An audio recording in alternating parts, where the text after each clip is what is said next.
Vedare tinokugamuchirai zvekare kune chimwe chirongwa pano paZim, Facebook Secrets and Confessions. Tadzoka zvekare nemamwe mamessages. Regai tibva tapinda mumamessages edu atadzoka takakubatirai. Pane mamwe mamessages andakareceiva a few days ago, saka ndainge ndisati ndakwanisa kuwana mukana wekuti ndinge ndichikuverengerai mamessages iwawo. Regai ndibva ndatanga nawo. Message yedu yekutanga iyo yakanyorwa yakanzi, makadii zvenyu mukoma, can you please post for me as anonymous. Zvinoita here kuti ndinge ndichikufonerai mukoma Nashi. Inini ndiri mukomana ane makore 25, asi amai vangu ivo vane makore 43 ekuberekwa. Ndiri kukumbirawo kuti kana mava kuzopostawo nyaya yangu, please postaiwo nyaya yangu, asi munge makavigawo chitupa changu. Mukoma Nashi, pane zvimwe zvinhu zviri kuitika pakati pangu naamai vangu. Kusaiti kwangu inini ndingangoti I am sexually attracted to my mother. Zvinoita here kuti ndinge ndichitaura nyaya yangu yese. Zviri kuitika kwandiri ndezvekuti inini handikwanise kucontrola my feelings towards her. Hongu inini ndiri munhu wekuti I do have a girlfriend, but zvinozoitika kwandiri ndezvekuti I always think about having sexual intercourse with my own mother. Sometimes ivo amai vangu vanobva vatoita kuti mafeelings angu ange achiwedzera nekuda kwezvimwe zvinhu izvo zvavanoita. Sometimes my own mother vanokwanisa kutofamba mumba vakangopfeka underwear riya rinonzi thong around the house, vasina kana chimwe chavanenge vakapfeka. Ende amai vangu munhu wekuti vanofarira zviya zvekuita gymming, ende kana ndakatarisa body yavo, amai vangu munhu wekuti vane body structure, ende body structure yavo ivo amai vangu yakanakisisa kudarikidza body structure yemusikana wangu. Amai vangu munhu wekuti she is single, but dzimwe nguva amai vangu ndinokwanisa kutoona kuti vanofarira kudheita vakomana avo vanenge vari way younger than she is. Sometimes inini naamai vangu titori nenguva dzekutoti tinotaura nyaya dzose, hakuna nyaya dzatinoti idzi hatitauri. Tinotaura nyaya dzose dzepabonde, ende sometimes kana tichitaura nyaya idzodzo dzepabonde ndinokwanisa kuzotokaruka ndava kukomenta about her body, her hips, ende tichikomentana kudaro sometimes tinenge ndichitovaudza kuti chakati pamuviri penyu chihombe, chakati pamuviri penyu chidiki, ende zvinhu izvi takatozvijaira. Even ivo amai vangu vakatojairawo kutokomentawo something about my body. Inini zvangu mukoma Nashi ndinobva kuZimbabwe. Amai vangu ava handina kukura ndichigara navo. Vedare ndo meseji yandakatumidzirwa ichibva kune mwanakomana uyo, saka pari zvino anga achiri kutaura nyaya yake. Kana akaramba achisenda mamessages, ndichatsoka zvekare nemamwe mamessages awo aanga achitaipa at the time pandanga ndava kurekodha for chirongwa icho chichi. Hei, zvakangooma hazvo veduwe, asi ngatitaurei naye mucomment section mwanakomana uyu. Regai tibva taenda panyaya yedu inotevera. Nyaya yedu inotevera yakamira sekudai so. Hanzi, makadii zvenyu mukoma Nashi, ndiri kukumbirawo kuti munge muchindiposterawo nyaya yangu. Ndambozama kukutumirai nyaya yangu, asi ndiri kuona kuti hamusi kundiresponda.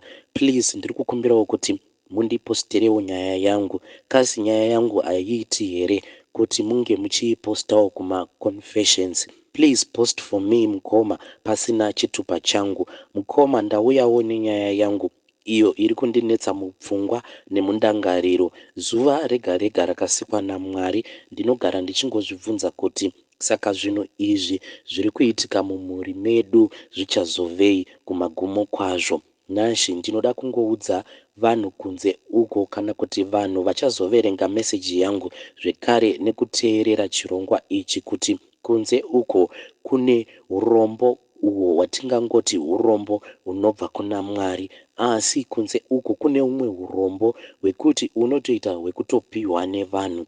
Izvi ndizvo zvakatoitika mudzinza redu. Nhoroondo yacho yakati rebei yedzinza redu. asi ndichazama kutaura nhoroondo yedzinza redu muzvidimbu. Sekuru vedu avo vatingangoti ndo vakatanga dzinza redu vainge vachibva kumasvingo uko ndiko kwavainge vakaberekerwa, ende zvekare ndiko kune muzinda wedu ikoko. Asi handizivi kuti kana musha wacho wekumasvingo wakazotengeswa or what, nekuti as far as I know hakuna akazomboda kudzokerako mushure mekunge pane zvimwe zvinhu zvainge zvaitika izvo zvakazokonzeresa kuti vanhu vange vachitya kudzokera kumasvingo ikoko. Sekuru vangu ava hanzi vainge vachiita zvekuredza hove, asi ivo vaitova nechipo chiya chekuti vaikwanisa kutopinda mumvura, ende ivo sekuru hanzi vaiti kana vapinda mumvura kudaro vanenge vachitokwanisa kufema.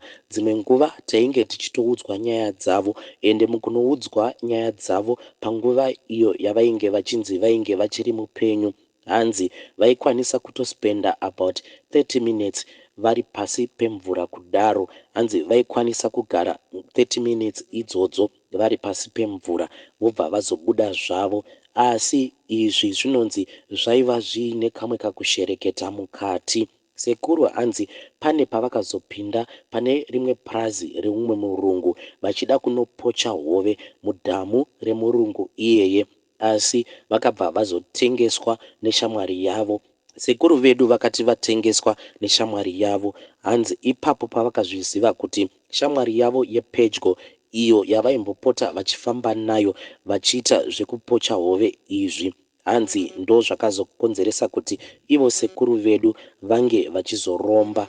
Uye mukuromba umu mudzinza vanhu vakazotanga kuromba, vamwe vainge vava kungotutsira pane izvo zvainge zvakasiyiwa nasekuru vedu ivavo. Saka zvakazoitika mudzinza ndezvekuti sekuru avo vanova vatinoti ndivo tateguru vedzinza redu vaiva neumwe urombwa hwavo, then vamwe vana ava vakazotanga kututsira pamusoro peumwe urombwa, zvichizotaurwa zvinonzi twunhu twacho pari zvino twawandisa.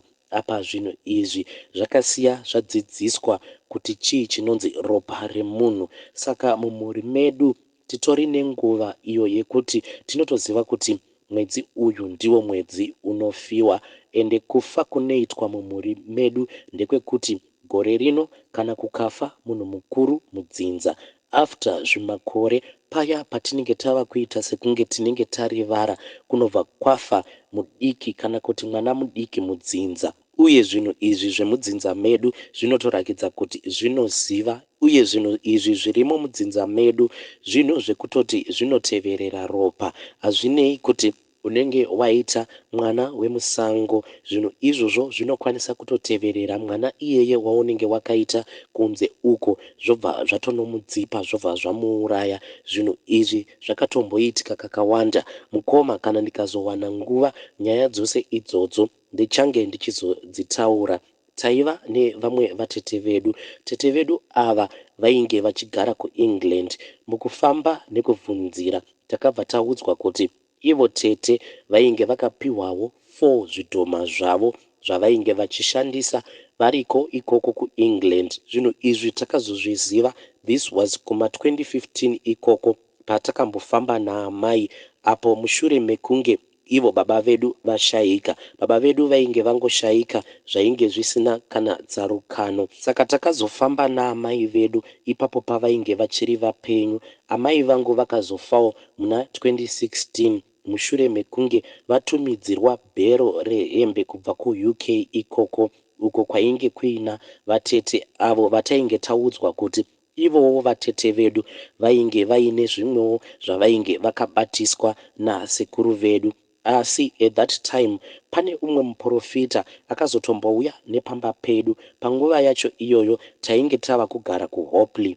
Mukomanache zvakaitika ndezvekudai, muprofita uya akangoti ndangotumwawo pano, handizivi kuti why ndangotumwawo pano. Muprofita uya akabva ati, inini pandanga ndichinamata ndaudzwa kuti kana mukazoona mava kudaidzwa nehama yenyu, asi hama yenyu iyi ndarakidzwa kuti iyo inogara kuChisipiti, ende ndaudzwa kuti kana madaidzwa nehama yenyu yekuchisipiti musakasika kuenda ikoko musina kundiona first kuti ndinge ndichizokuitirai munamato musati maenda ikoko kunoona hama yenyu. Saka muprofita uya akati apedza kutaura nesu akati achingobva pamba pedu takabva tatotanga kuseka tikabva tati izvi ndizvo zvinoitika kana chiprofita chabhamba, nekuti as far as we knew taisava nehama yainge ichigara kuchisipiti. Hama dzedu dzose tainge tichiziva uku kwadzainge dzichigara.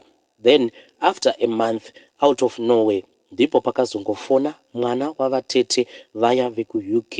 Iye ainge achidaidza amai kumba kwake achiti ainge achida kuvabatsira nemari dzemaschool fees. Zvese zvainge zvataurwa nemuprofita uya tainge tatokanganwa, plus tainge tazviudza kuti hatina kana hama inogara kuchisipiti. Muprofita uya ainge achingoda kungotorawo machances. At that time ndipo painge pakurumbira nyaya dziya dzekuti waiti kana uchifamba kana ukangosangana nemunhu anenge akapfeka gemenzi rake anenge ava kutoda kutokuprofita. Saka takangozviudza kuti uyuwo naiyewo ainge ari muprofita wenhema. Amai vakabva vazoenda kuya, saka ivo amai vakaenda kuBorodale. Asi kuBorodale uku tainge tisina kuziva kuti kwainge kuchigara mwana wavatete kwainge kusiri kumba kwake, kwainge kuri kumba kwevabereki vemukadzi wemwana wavatete vaya vekuEngland. Iye imba yake yaainge akatenga yainge iri kuchisipiti. Parufu rwaamai ndipo pakazotanga kubuda makuhwa ekuti muzukuru uyu aiva nenyoka iyo yainge ichigara mumba imomo.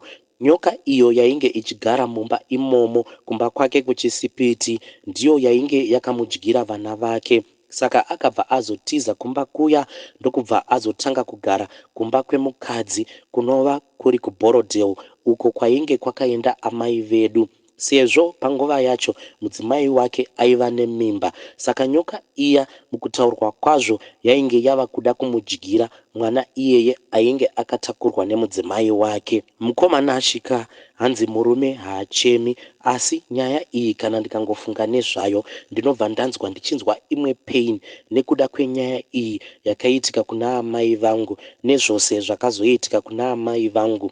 Tete vaya veku-UK sezvo vainge vagara vaine grudge rekuti amai vangu vainge vakangwarisa, ndipo pavakabva vazoronga nemwana wavo kuti ivo vange vachitumira bhero rehembe from UK. Then amai kunogamuchira kwavakaita bhero riya nemari iyo yainge ichinzi yainge yakatumidzirwa navatete vedu avo vainge vari kuUK.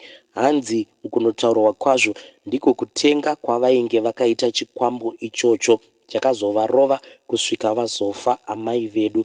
Ende ivo amai hanzi vakangofira 20 pounds iyo yavainge vapiwa ichinzi yainge yakabva kuUK kuna vatete. Mukomanashi pakazofa amai, tete ivo pavakazoziviswa nezvekufa kwaamai vedu vakabva vangoti tengai kamakabheji nemari yake. Handiti ndakamupa mari here? Ko mari iyoyo akaisepi? Izvi vakazvitaura mushure mekunge vakumbirwawo macontributions, because hamawo dzekwaamai vainge vari vanhu vekuti vainge vasina kana mari. Saka vatete tingangoti ndivo munhu ainge aine hupfumi mudzinza rekwedu, saka vainge vakumbirwawo kuti vange vachibatsiridzawo neapo pavainge vachigona napo. Ndipo pavakazoburitsa mashoko iwawo ekuti tengai kamakabheji nemari yake. Handiti ndakamupa mari here? Ko mari iyoyo akaiisa kupi? Ivo amai vasati vafa vanoti pavakasvika kuBorodale kuya vakabva vatoona kuti vainge vatobikirwa sadza, ende sadza iri hanzi rainge riri sadza rechivanhu, ende muriwo wacho wavainge vachifanira kuti vange vachiseva nawo wainge uri muriwo wemunyove. Ivo amai vachitaura vainge vachitoti zvinhu izvi zvakatovanetsawo mupfungwa kuti ko chikafu ichi chavari kupakurirwa zvinorevei, kuti vanhu vakapfuma kudai vobva vakubikira muriwo usina mafuta. Asi amai vakabva vadya zvavo pasina kana kubvunza ani, nekuda kwekuti vainge vachida kubatsirwa neschool fees iyo yavainge vadanidzirwa nemwana wavatete. then vapedza kudya ndo pavakazoendeswa kumba kuya kuchisipiti. Izvi amai vakazozvitaura musi wavakazofa. Ivo amai vakati pavakaenda kuchisipiti nemuzukuru, zvinhu zvakatanga kuvanetsa ndezvekuti pamba pacho painge pasina kana vashandi, ende ndokutaura kwainge kuchiita muzukuru kuti pamba apa painge pasina kana mushandi apo pavainge vachipinda pagedhi. Ende hanzi pavakati vachinopinda payadhi yepamba pemuzukuru kuchisipiti ikoko, hanzi painge pakaita pasango, mawindo ose ainge akavhurwa asina kana maketeni. Asi chakazovanetsa amai ndechekuti pacho pavakazonopinda mumba ndipo pavakazoona kuti imba yainge yakazara kuti pa nefenicha. Ende pavakazonopinda mumba imomo mukicheni, hanzi mainge makatonyorova muchirakidza kuti maiva nemunhu ainge abva mukukorobha kicheni iyoyo. Mairakidza kuti maiva neumwe munhu ainge abva mukukorobha mukicheni imomo nekuda kwekuti floor yose yainge yakanyorova. Asi mwana wavatete ainge avaudza kuti pamba apa painge pasina kana vashandi. Zvinhu izvi ivo amai vainge vachiti zvakangovanetsawo, asi semunhu ainge achitsvakawo rubatsiro vakabva vaona kuti zvainge zvisingaiti kuti vange vachibvunza mibvunzo yakati wandei. Amai vakabva vazopiwa bhero ravo. Bhero iri vakazonoritambidzirwa vari mumba iyoyo yekuchisipiti. Amai vakati vapiwa bhero ndokubva vazotambidzwa mari iya, vakabva vanzi zvinhu izvi zvainge zvabva kuengland. Asi mwana wavatete manje akati achingopedza kutambidza zvinhu izvi kuna amai vangu, iye akabva ati kuna amai, saka imimi chimhanyai kumba nekuti pane zvimwe zvinhu zvandiri kuda kusara ndichiita pano. Manje handichakwanise kukuperekedzai kuti ndinokusiyai kumakombi. Imimi chimhanyai nekuda kwekuti pane zvandiri kuda kumboita pano pamba. Amai ndokubva vazopiwa mari yekombi ndokubva vazodzoka zvavo kumba. Musi iwowo amai pavadzoka nebhero ravo nemari yavo iyo yavainge vapiwa, ndiwo musi amai wavatanga kurohwa mambama nemunhu uyo wavainge vasingaoni. Amai pavakatanga kurohwa mambama tainge tichitofungidzira kuti zvimwe kuda ainge ari mafanisi, but takazotosvika pachinzvimbo chekuti wainge wava kutonzwa mbama kurira, amai vobva vatanga kuchema. Amai vakazotanga kurwara zviya zvekuti vaisatarisika ruviri nekuda kwekuti vairwara zvainge zviri very serious. Amai vakazongotanga kungobleedha so zvekuti vachibleedha kudaro waikwanisa kutotsvaka kuti ko amai pacho pavari kumbobleedha napo ndepapi, but maiti kana mavashandura muchitsvaka chironda chacho icho chinenge chichibleedha maipashaya. Asi apo pavanenge vakarara panenge pakatozara ropa. Amai one night vakazongoti gonzo iro ndiro riri kundinwa ropa, izvezvi rakabereka tete name hidden. Apa vainge vachirevera tete vaya vekuengland, ende vainge vachiti gonzo iroro rainge rakabereka vatete vedu vekuengland kumusana kwaro. Ende vakabva vati tete vari kutora ropa rangu, vari kuti kana vatora ropa rangu vanobva variisa muhari yavo. Mukomanashi, vanhu vanoziva kunzvimbo kunonzi kuhopley, kunyanya hopley payakatanga kwainge kusina zvese izvi zvemasolar light or what. Vazhinji vedu tainge tichishandisa macandles. Munoziva mukomanashi, takatonzwa munhu achidzima candle iro ratainge takabatidza, because isusu naamai vedu tainge tichingogara muone room. Pane munhu mukomanashi akatouya ndokubva atodzima candle iro ratainge takabatidza. Mangwana acho makuseni amai vakabva vazofa. Asi amai pavakafa vainge vakavhura maziso, ende kuvhura kwacho kwavainge vakaita maziso vainge vachiita sekunge munhu ainge aona chimwe chinhu chainge chichityisa. Ende amai vainge vakanongedzera nechigunwe chavo sekunge pane zvavainge vachida kutiratidza. Amai vakazovigwa, asi vakazovigwa kumusha kwavo uko kunova kwavakaberekerwa. Asi now it is 2 times guva ravo richingotsemuka nepakati kuita zviya zvekubhovokera mukati chaimo. Mukomanashi, nhoroondo yedzinza redu yacho yakarebesa, asi ndangoti ndingotanga nemafiro awo akaita amai vangu ndichazodzoka mukoma. Vedare ndo message yandakatumidzirwa ichibva kuna mukoma vedu. Ndakareceive this message I think last week. zvakangooma hazvo vedu we, mamwe maconfessions acho anotyisa. Apa ndiri kuita kuverenga confession iyi ndakapaka on the side of the road in the middle of nowhere. Mamwe maconfession acho anotyisa vedare, asi mukoma please dzukai zvekare nedzimwe nhoroondo dzemudzinza medu, dzemudzinza menyu, nekuti nyaya dzenyu dzinokwanisa kuzotobatsirawo veruzhinji. Asi zvakangooma hazvo vedu we, please ngatitaurei navo mucomment section. Ndichadzoka zvekare nemamwe mamessages munguva inotevera.